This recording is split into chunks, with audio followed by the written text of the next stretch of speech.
ത്രിയേക ദൈവത്തിന് സ്തുതി. യേശുവിൽ സ്നേഹവന്ദനം. തൻ്റെ തൊഴിൽ നിർത്തുകയാണെന്നും താൻ ഉപയോഗിച്ചു കൊണ്ടിരിക്കുന്ന ആയുധങ്ങളെല്ലാം ന്യായമായ വിലയ്ക്ക് വിൽക്കുവാൻ പോവുകയാണെന്നും സാത്താൻ പരസ്യം ചെയ്തു. ആയുധങ്ങളെല്ലാം തേച്ചു മിനുക്കി ആകർഷകമായ വിധത്തിൽ മേശപ്പുറത്ത് നിരത്തി വച്ചിരുന്നു. സ്വാർത്ഥത, അഹംഭാവം, വിദ്വേഷം, രോഷം, അസൂയ, അധികാരമോഹം എന്നിങ്ങനെയുള്ള നിരവധി ആയുധങ്ങൾ ആ കൂട്ടത്തിലുണ്ടായിരുന്നു. എന്നാൽ വളഞ്ഞു പഴകിയതും തേഞ്ഞതുമായ ഒരായുധത്തിന് വലിയ വില ആവശ്യപ്പെട്ടു. ഈ ആയുധത്തിൻ്റെ പേരെന്താണെന്ന് ചിലർ ചോദിച്ചു. ഇതിൻ്റെ പേരാണ് ജീവിത നൈരാശ്യം. ഇതിനെന്താണ് ഇത്ര വിലയിട്ടിരിക്കുന്നത്? സാത്താൻ പറഞ്ഞു, ഇത് വളരെ ഉപകാരപ്രദമായ ഒരായുധമാണെന്ന് തെളിഞ്ഞിട്ടുണ്ട്. മറ്റെല്ലാ ആയുധങ്ങളും പരാജയപ്പെടുമ്പോൾ ഈ ആയുധം കൊണ്ട് മനുഷ്യഹൃദയം തുറന്ന് അകത്തു കടക്കുവാൻ കഴിയും. അങ്ങനെ എൻ്റെ ജോലി തടസ്സം കൂടാതെ തുടരാം. മിക്കവാറും എല്ലാ മനുഷ്യരിലും ഈ ആയുധം ഞാൻ പ്രയോഗിച്ചിട്ടുണ്ട്. അതുകൊണ്ടാണ് ഈ ആയുധം തേഞ്ഞത്.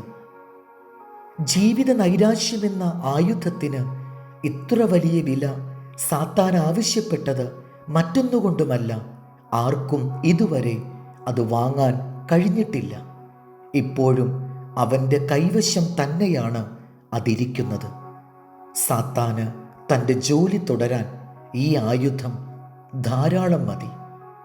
ഒരിക്കലും പിഴയ്ക്കാത്ത രണ്ട് കൗശലങ്ങൾ സാത്താനുണ്ട്. ഒന്ന്, മനുഷ്യനെ നിരാശനാക്കുക. രണ്ട്, സംശയം ജനിപ്പിക്കുക. അതുമൂലം മനുഷ്യ ഹൃദയത്തെ ദൈവത്തോട് ബന്ധിപ്പിക്കുന്ന വിശ്വാസമാകുന്ന ചങ്ങലയുടെ കണ്ണികൾ പൊട്ടിക്കുക.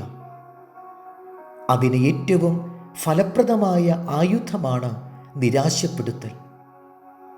തൻ്റെ ആവനാഴിയിലുള്ള അസ്ത്രങ്ങൾ ഓരോന്നും അവൻ അവസരം നോക്കി പ്രയോഗിക്കുന്നു. ലക്ഷ്യം ഒന്നു മാത്രമേയുള്ളൂ: ദൈവത്തിൽ നിന്ന് മനുഷ്യനെ അകറ്റുക. ദൈവത്തിൻ്റെ സ്നേഹത്തെക്കുറിച്ച് സംശയം ജനിപ്പിക്കുന്നതിലൂടെ അവിശ്വാസത്തിലേക്ക് നാം നയിക്കപ്പെടുന്നു. ഇനി എന്തിന് ജീവിക്കണം എന്ന ചോദ്യം സാത്താൻ ഉയർത്തുന്നു. ഈ ചോദ്യം നമ്മെ നിരാശാബന്ധനാക്കുന്നു.